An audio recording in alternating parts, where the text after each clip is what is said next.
एक प्रश्न बहुत कौनता है कि ये आंगन जिस पे मेरा पूरा हुक्म चलता था, अब ये आंगन पराया क्यों हो गया? अरे यही मेरी मां मेरा बाप ये पराये से क्यों हो गए हैं? ये तो मेरा गांव है। और जब सगाई हो जाती है उसी समय से लोग कब जाएगी यहां से, कब जाएगी। अब वो सोचती है कि मैंने ऐसा कौन सा अपराध किया है जिस अपराध का ये दंड मुझे मिल रहा है? मैंने कौन सा अपराध कर डाला? भैया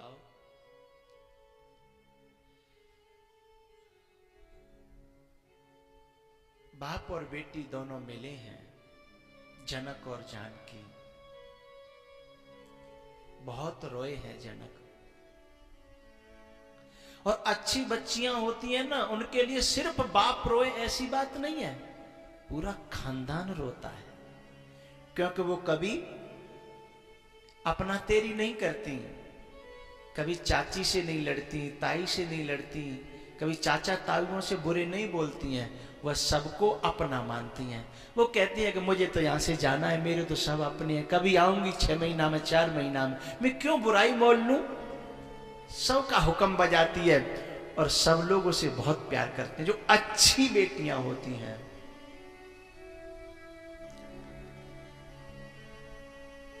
बच्ची अपने साथ 3 चीज लेकर के आती है, शक्ति, लक्ष्मी और खुशियां। जब शादी होती है ना, तो चाहे कहीं से भी पैसा आवे, बाप के पास पैसा आ जाएगा, लेकिन जब तक जेब भरी रहेगी, जब तक बेटी घर में बैठी है और डोली विदा हुई, फिर उसकी जेब में कुछ नहीं रहता, जेब खाली हो जाती है। शक्ति 1 महीना पहले से शादी की तैयारियां करता है बाप, 2-2 महीना पहले से नंगे पांव डोलता है, भूखा डोलता है, कपड़े भी नहीं पहनता, खाना भी नहीं खाता, नहाता भी नहीं है, लेकिन थकता ही नहीं है। शक्ति बैठी है ना घर में, लेकिन जब डोली विदा हो जाती है, फिर वो एक कोने में जाके जब गिर जाता है, फिर टेंट वाले भी आए तो कहता है भैया 4 दिन बाद बात करना, अब मेरी सामर्थ्य नहीं है कि मैं किसी से बात कर सकूं। सब घर वालों से कहता है कि भैया मुझसे बोलना नहीं कोई। शक्ति कहां चली गई? 1 महीना से तो रुक नहीं रहा था, अब उसके पांव टूट गए, खड़ा नहीं हुआ जा रहा, शक्ति चली गई। और खुशियां घर में शादी जब बच्चे की आती है, देखो कितनी रोलचोल रहती है, लेकिन कब तक? जब तक डोली विदा नहीं होती है तब तक। और जैसे डोली विदा हुई, सब रिश्तेदार कहने लगते हैं भैया मन नहीं लग रहा, अब हमें यहां से जाने दो, अब यहां अच्छा नहीं लग रहा, क्षमा करना। सब इधर उधर रम जाते हैं। उड़ गई आंगन से चिड़िया, उड़ गई आंगन से चिड़िया, घर अकेला हो गया, सूनी सूनी गलियां रह गई, खत्म मेला हो गया। ऐसे मेला खत्म हो गया हो। प्यार से दिल जीतना कोई मेरे देश की बच्चियों से सीखे। प्यार, सेवा और समर्पण। कितना समर्पण है, उसी के जीवन का फैसला करने की चर्चाएं हो रही हैं शादी की, और उससे पूछो तो वो बोलती नहीं है। क्यों? बोले मेरे पापा जाने, मेरे भैया जाने, मेरे चाचा जाने।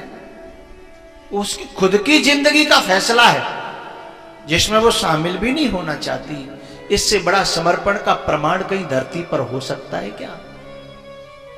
और कभी कभी तो ऐसे ऐसे निर्णय हो जाते हैं गलत कि शराबियों के लिए बच्ची की चर्चा हो रही होती है, बच्ची को पता होता है कि शराबी के यहां मेरी चर्चा हो रही है, लेकिन वो सोचती है कि बाप जो करेगा अच्छा करेगा, मां जो करेगी अच्छा करेगी, इसलिए बीच में बोलती नहीं है। साहब ऐसा समर्पण का प्रमाण मुझे कोई लाके दिखाए,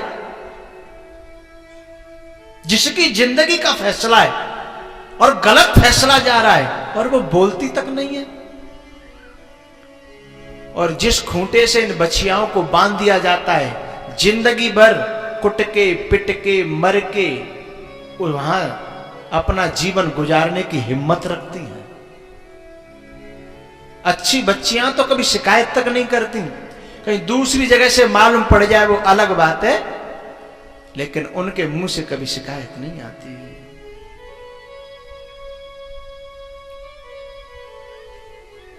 पिताजी अपना ख्याल रखना, मां से भी कहा पिताजी का ख्याल रखना। और सबसे ज्यादा करुणा का दृश्य तब मालूम पड़ता है जब उसकी सेवा का प्रमाण पत्र उस समय पता चलता है जब कोई बेटी विदा हो रही होती है ना। चलो बाप रोए तो कोई बात नहीं, मां रोए तो कोई बात नहीं, अड़ोसी पड़ोसी भी रो जाते हैं, कोई बात नहीं, लेकिन एक व्यक्ति ऐसा रोता है जिसकी कल्पना नहीं कर सकते हम लोग। बताऊं, एक व्यक्ति ऐसा रोता है, उस बहन का खास भाई जो दिनों रात लड़ता रहता था, एक मिनट जिनकी बनती नहीं थी, चूहे और बिल्ली की तरह हर समय लड़ते रहते थे, हैं? और जब वो विदा करता है और जब वो उसकी कमीज से लिपट जाती है, उसके कपड़े पकड़ लेती है और वो जबरदस्ती जब डालता है उसकी डोली में,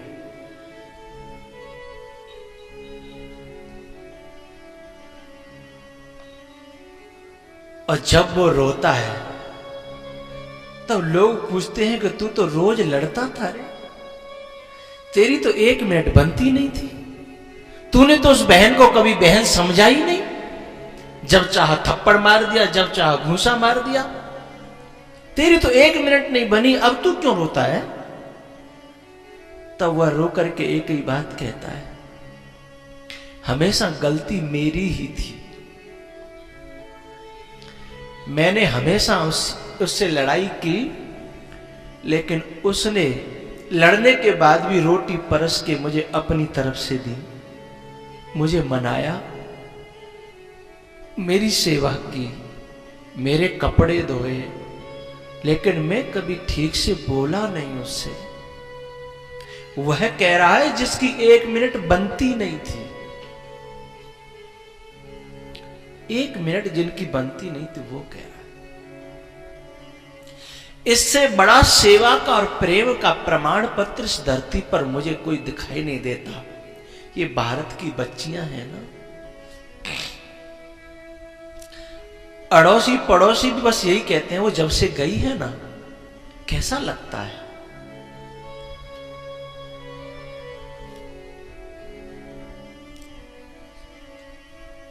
वो धरती की परी, वो धरती की परी गलियों में सबका दिल लुभाती थी। चाची का काम कर आना, चाचा का काम करके आना, ताऊ की सेवा कर देना, सबको खुश रखना और हमेशा खिलखिलाते रहना, हंसते रहना, कोई कितना भी बुरा कहे बुरा न मानना। ऐसी बच्ची जब विदा होगी तो कौन नहीं रोएगा। वो धरती की परी गलियों में सबका दिल लुभाती थी। वो हर आंगन में नगमे प्रेम के क्यों गुनगुनाती थी। वो हर आंगन में नगमे प्रेम के क्यों गुनगुनाती थी।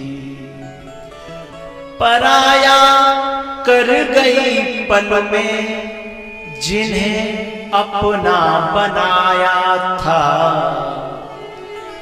पराया कर गई पल में जिन्हें अपना बनाया था।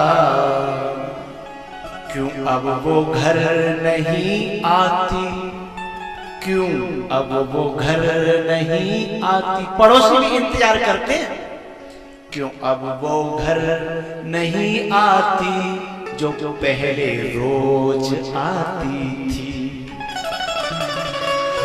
क्यों अब वो घर नहीं आती जो पहले रोज आती थी। इतनी नटखट थी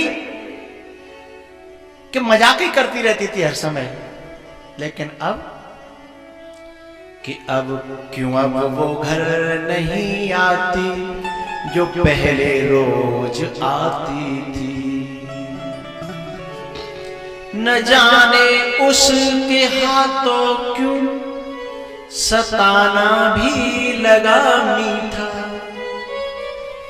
न जाने उसके हाथों क्यों सताना भी लगा मीठा। कि पहले यूं सताती थी कि अब वो यूं सताती है जो पहले यूं सताती थी। पहले तो नटखटपने से सताती थी, अब वो दूर हो गई है तो दूर होकर के सता रही, उसकी याद आ रही है। सीता जी विदा हो रही हैं। आज उनकी सखियां थी ना, वो सजा रही हैं सीता जी को, लेकिन और दिन की तरह वो खुश नहीं है, क्योंकि आज का सजाना और तरह का है। आखिरकार समय आया, डोली में बिठाई गई और जो बाप ज्ञानियों में अग्रगण्य था, ममता मोह से दूर था, आज वह बाप डोली से लिपट गया, डोली को छोड़ नहीं रहा। बार बार गले से लगा लेते हैं, बार बार रोने लगते हैं। बड़े बड़े धुरंधर विद्वान और ज्ञानी वहां खड़े खड़े देख रहे कि ये जनक है, ये विदेह है, ये ज्ञानी है। भैया जब लोगों ने कहा कि महाराज आप तो समझदार हो, आप तो प्रबुद्ध हो, आप रोओगे तो ये लोग और क्या करेंगे, आप तो धीरज धारण करो। तब जैसे तैसे जनक जी को लौटाया गया और जब आंगन में आके खड़े हुए तो ऐसा लग रहा था कि ये आंगन खाने दौड़ रहा है। उसे बचपन की सारी बातें याद आने लगी।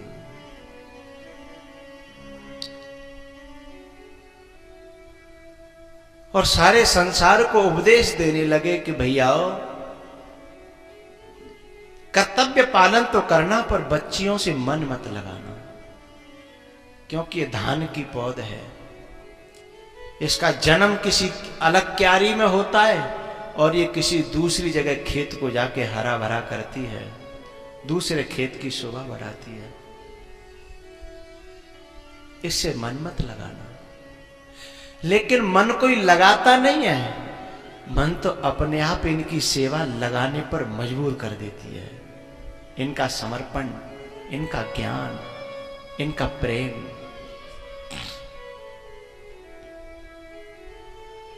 भैयाओ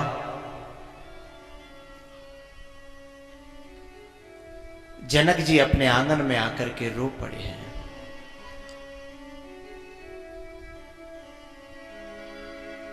सीता जी अपनी मां से बहुत सारी बातें कहती हैं।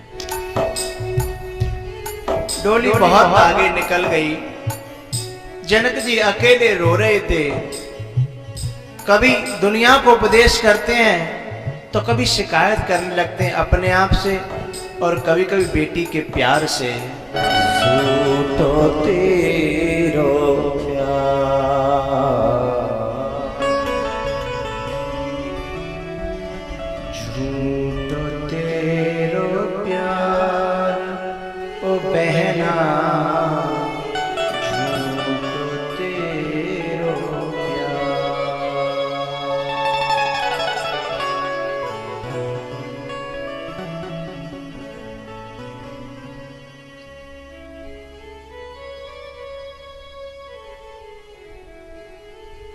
भैया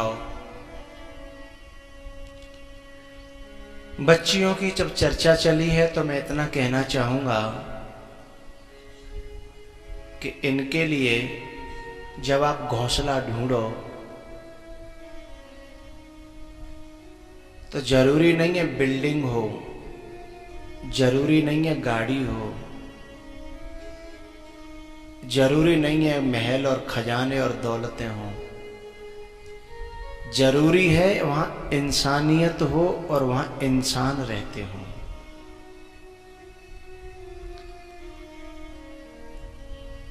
कभी कभी बेटियां बहुत बड़े घरानों में चली जाती हैं, लेकिन वे घराने जेल से भी ज्यादा बदतर हुआ करते हैं। सदा ऊंचे कंगूरों में,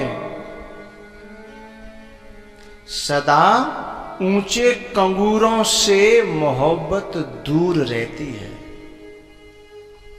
सदा ऊंचे कंगूरों से मोहब्बत दूर रहती है, गरीबों की झुपड़ियों में सदा भरपूर रहती है।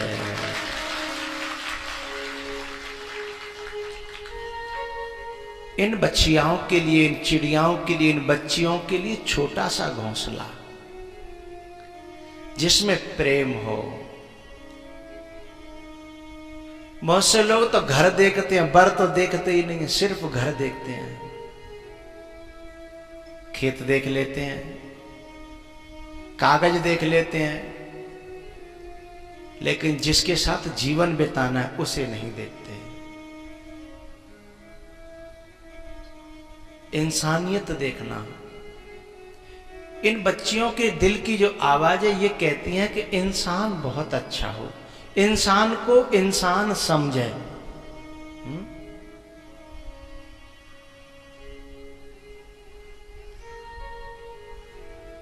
फकीरों की दुआओं से,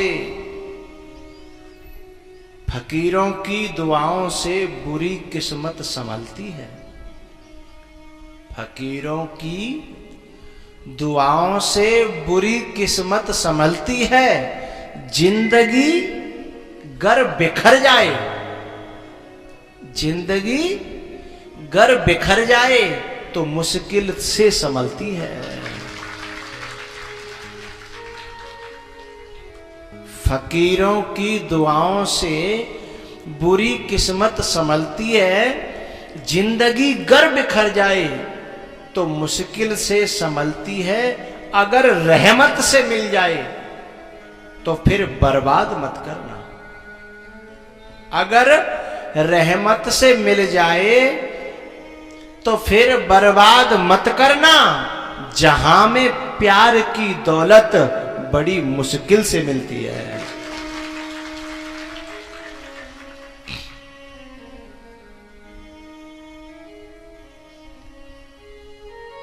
सीता जी अयोध्या में आई हैं।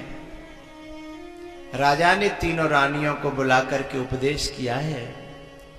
बधूल रे केनी पर घर राखे नयन पलक कीना।